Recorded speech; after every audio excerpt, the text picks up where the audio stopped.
नमस्कार. या व्हिडिओमध्ये आपण आता मेटा ॲड्सच्या Andromeda अपडेटविषयी माहिती घेणार आहोत. खूप महत्त्वाची अपडेट आहे. कारण या अपडेटनंतर आता मेटा ॲड्स म्हणजेच काय? Facebook आणि Instagram ॲड. तर आता मी जेव्हाही मेटा ॲड म्हणेल तर लक्षात घ्यायचं मी Facebook ॲड आणि Instagram ॲडविषयी बोलतोय. ठीक आहे. तर Andromeda अपडेटनंतर आता काय झालंय, मेटा ॲड्सचा जो गेम आहे तो पूर्णपणे आता चेंज झालेला आहे. आता गेम चेंज झाला म्हणजे काय झालं त्याचीच माहिती मी आता तुम्हाला इथे देणार आहे.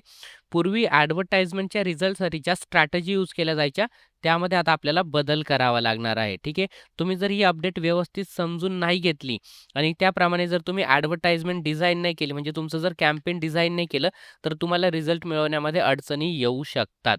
परंतु घाबरून जायचं काही कारण नाही तसं. कारण ही जी अपडेट आली ना, उलट ही चांगल्यासाठीच आहे. म्हणजे जे ॲडव्हर्टायझर्स आहेत त्यांच्यासाठी पण चांगलं आहे आणि जे ऑडियन्स असणार आहे, ज्यांना ॲडव्हर्टाइजमेंट दिसते त्यांच्यासाठी पण चांगल्यासाठी ही अपडेट आता आलेली आहे. उलट त्याच्या मदतीने तुम्हाला अजून रिझल्ट चांगले मिळवता येऊ शकतात. फक्त काय आहे ना, की या अपडेटनंतर आता काय चेंजेस झालेले आहे, कशावरती फोकस तुम्हाला करावा लागणार आहे, तेवढं तुम्हाला समजून घ्यायचं आहे. ते जर तुम्ही समजून घेताय, त्याप्रमाणे जर तुम्ही तुमचं कॅम्पेन डिझाइन करताय, तर तुम्ही पण नक्कीच चांगले रिझल्ट मिळवू शकता. ठीक आहे. तर आता काय आहे अपडेट आपण माहिती घ्यायला सुरुवात करूया.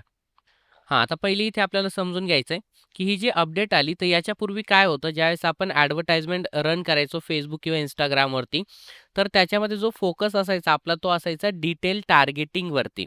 म्हणजे जर आपल्याला चांगले जास्तीत जास्त रिझल्ट मिळवायचे असेल, तर आपल्याला काय करावं लागायचं, प्रॉपर डिटेल टार्गेटिंग करावं लागायचं, जेणेकरून आपली जी ॲडव्हर्टाइजमेंट आहे, ती प्रॉपर परफेक्ट लोकांपर्यंतच पोहोचली पाहिजे. म्हणजे असे लोकं, की जे आपल्या प्रॉडक्ट किंवा सर्व्हिसमध्ये इंटरेस्टेड असतील.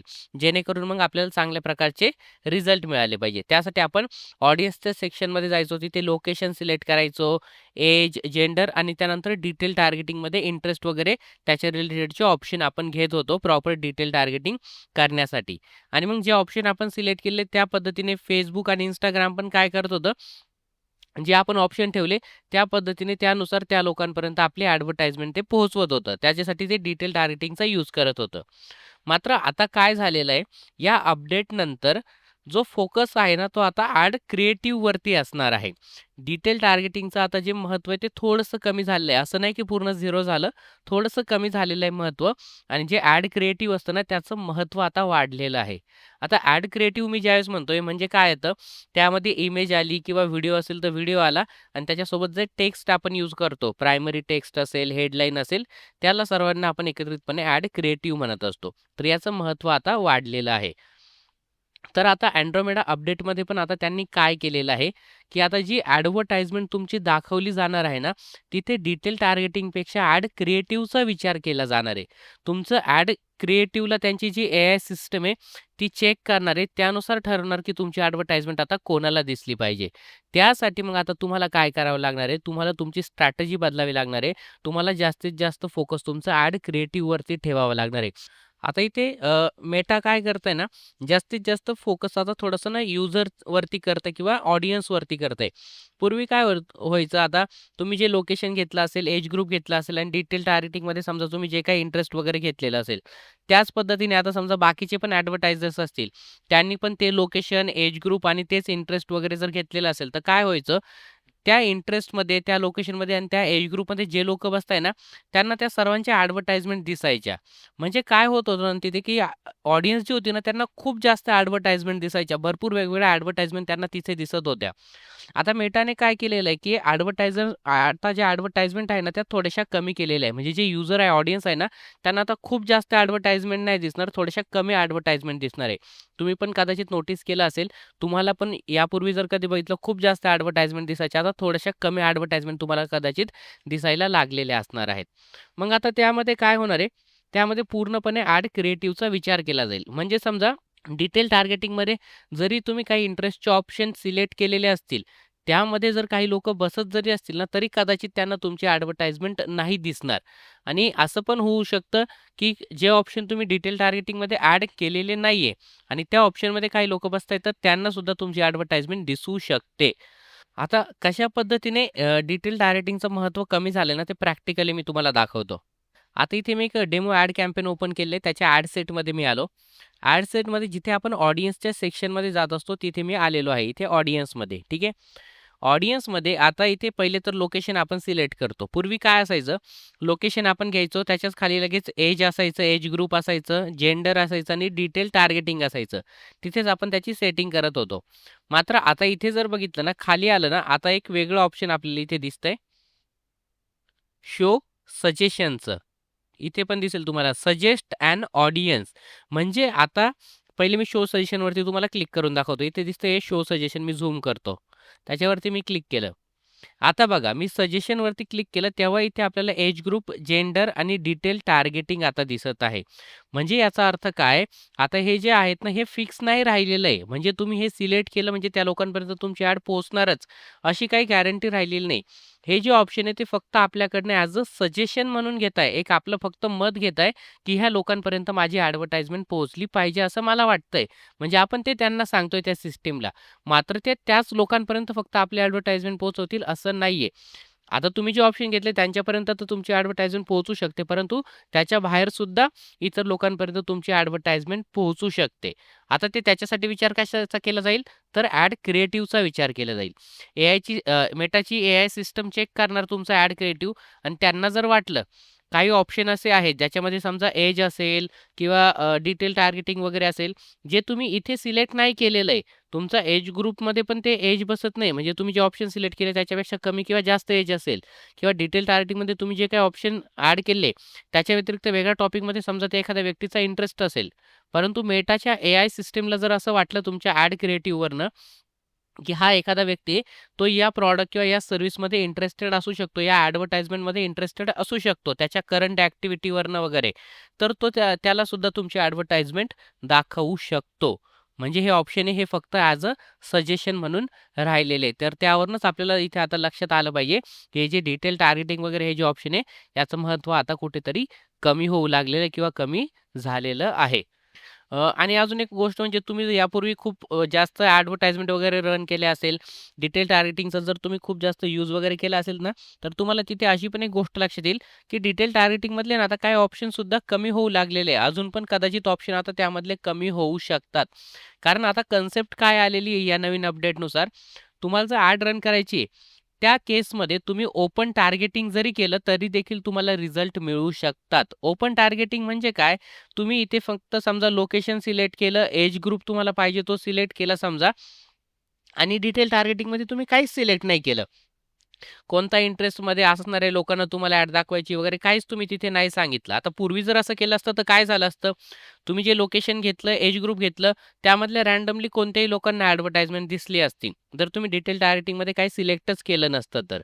मात्र आता काय नवीन अपडेटनुसार तुम्ही डिटेल टार्गेटिंगमध्ये जरी काही सिलेक्ट केलं नाही ना, मेटाची एआय सिस्टम ऑटोमॅटिकली तुमचं ॲड क्रिएटिव्ह बघणार. त्यावरनं तुमचं प्रॉडक्ट काय आहे, सर्व्हिस काय, नक्की कशासाठी तुम्ही ॲड रन करताय, ते त्यांना समजणार तुमच्या ॲड क्रिएटिव्हवरनं आणि त्या पद्धतीने ते ऑटोमॅटिक त्याच लोकांना तुमची ॲडव्हर्टाइजमेंट दाखवणार, जे त्या तुमच्या ॲडमध्ये म्हणजेच तुमच्या प्रॉडक्ट किंवा सर्व्हिसमध्ये इंटरेस्टेड असू शकतात. एवढी आता चांगली त्यांची एआय सिस्टम ट्रेन झालेली आहे. त्यामुळेच मी म्हटलं आता आपण ओपन टार्गेटिंग जरी करतोय, तरी देखील आता आपण चांगले रिझल्ट मिळवू शकतो. कारण आता इथे महत्त्व कोणाचं वाढलेलं आहे? ॲड क्रिएटिव्हचं. त्यामुळे आता तुमची ॲड कोणाला दिसणार आहे, याचे जे महत्त्वाचे जे सिग्नल आहे, ते तुमच्या ॲड क्रिएटिव्हवरनं जाणार आहे, ना की तुमच्या ऑडियन्स किंवा डिटेल टार्गेटिंगवरनं. असं नाही की काही सिग्नल नाही जाणार. डिटेल टार्गेटिंग पण तुम्ही करू शकता. परंतु त्याला इतकं खूप जास्त तुम्हाला आता महत्त्व द्यायचं नाही किंवा डिटेल टार्गेटिंगमध्ये खूप जास्त ऑप्शन ॲड करत बसायचं नाहीये तुम्हाला. आता मेटाचं म्हणणं आहे त्याचे ऑफिशियल डॉक्युमेंट जर तुम्ही वाचले तर त्याच्यात त्यांनी सांगितलंय, तुम्हाला तुमची जी टार्गेटिंग आहे ना किंवा ऑडियन्स साईज आहे ना, जेवढी ब्रॉड ठेवता येईल, ब्रॉड म्हणजे जेवढी जास्त तुम्ही ठेवणार, तेवढा तुम्हाला त्याचा जास्त फायदा होऊ शकतो. कारण ऑडियन्स साईज जर जास्त असेल, तर आता जे नवीन अपडेट आहे त्याप्रमाणे त्यांची जी एआय सिस्टम आहे, ते तुमचे क्रिएटिव्ह चांगल्या पद्धतीने टेस्ट करू शकेल आणि मग तुमची ॲडव्हर्टाइजमेंट योग्य लोकांपर्यंत पोहोचवू शकते. त्यामुळे आता जेवढी टार्गेटिंग ब्रॉड आपल्याला ठेवता येईल, म्हणजे ऑडियन्स साईज जेवढी जास्त ठेवता येईल, तेवढी आपण आता ठेवली पाहिजे. त्याचा आपल्याला जास्तीत जास्त फायदा होऊ शकतो. पूर्वी आपण काय करायचो, ऑडियन्स साईजला जास्त ब्रॉड नाही ठेवण्याचा प्रयत्न करायचो. त्याला थोडंसं आपण एका लिमिटपर्यंत घेऊन यायचो, काही ठराविक व्हॅल्यूपर्यंत. परंतु आता तसं नाही.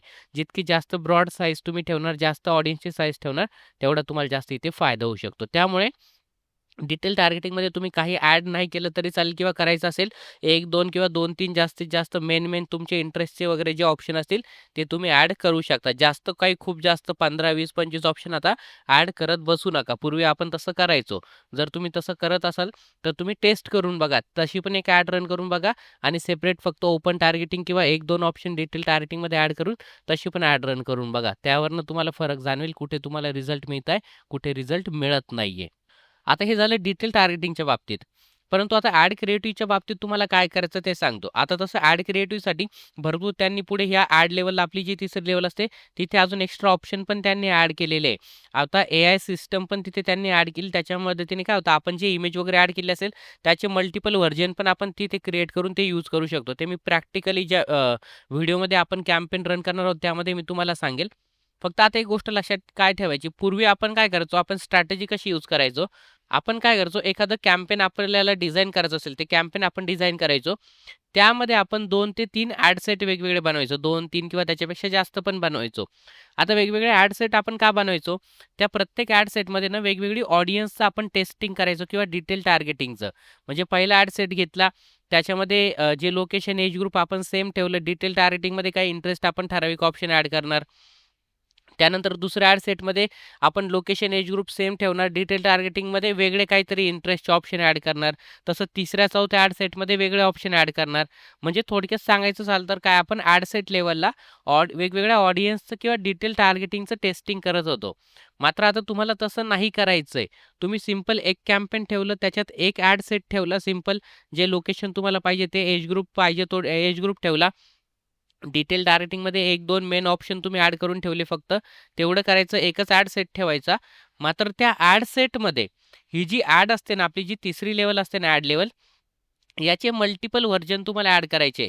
म्हणजे एका ॲड सेटमध्ये तुमच्या या 5, 10, 15 ॲड असल्या पाहिजे. 5, 10, 15 ॲड कशासाठी? प्रत्येक ॲडमध्ये तुमचं वेगवेगळं क्रिएटिव्ह असलं पाहिजे. वेगळी इमेज असली पाहिजे, वेगळा व्हिडिओ असला पाहिजे. म्हणजे जितके जास्तीत जास्त इमेजेस किंवा व्हिडिओज तुम्हाला यूज करता येतील ना 10, 15, 20 तेवढे तुम्ही आता यूज करू शकता. आणि जितके जास्त तुम्ही यूज करणार तेवढा जास्त तुम्हाला आता इथे फायदा होऊ शकतो. कारण फोकस आता ॲड क्रिएटिव्हवरती गेलेला आहे. त्यामुळे तुम्ही पण मल्टिपल ॲड क्रिएटिव्ह जर त्याला दिले एआय सिस्टमला, तर ते तेवढं चांगल्या पद्धतीने त्याचं टेस्टिंग करू शकतं, की कोणतं ॲड क्रिएटिव्ह तुमच्यासाठी चांगला परफॉर्मन्स घेऊन येत आहे आणि कोणतं नाही घेऊन येत आहे. आणि त्याला जर ते टेस्टिंग करायचं असेल, तर त्यासाठी तुम्ही त्याला जास्तीत जास्त ॲड क्रिएटिव्ह प्रोव्हाईड केले पाहिजे. त्याचा फोकस तर ॲड क्रिएटिव्हवरतीच असणार आहे. मात्र तुम्ही त्याला जर ॲड क्रिएटिव्ह दिलेच नाही जास्त, तर तो तुमच्यासाठी चांगलं टेस्टिंग करू शकणार नाही, कारण त्याला तो चान्सच तुम्ही देत नाहीये. तर त्यामुळे आता एवढी गोष्ट लक्षात ठेवायची, कॅम्पेनचं ॲड सेटचं स्ट्रक्चर अगदी सिंपल ठेवायचं. ॲड लेव्हलला पण बाकीच्या ज्या गोष्टी त्या जास्त बदलायच्या नाही, सिंपल सेमच ठेवायच्या. फक्त जे तुमचं क्रिएटिव्ह असणार आहे, म्हणजे इमेज किंवा व्हिडिओ असणार आहे, त्याच्यामध्ये तुम्हाला बदल करायचे असणार आहे.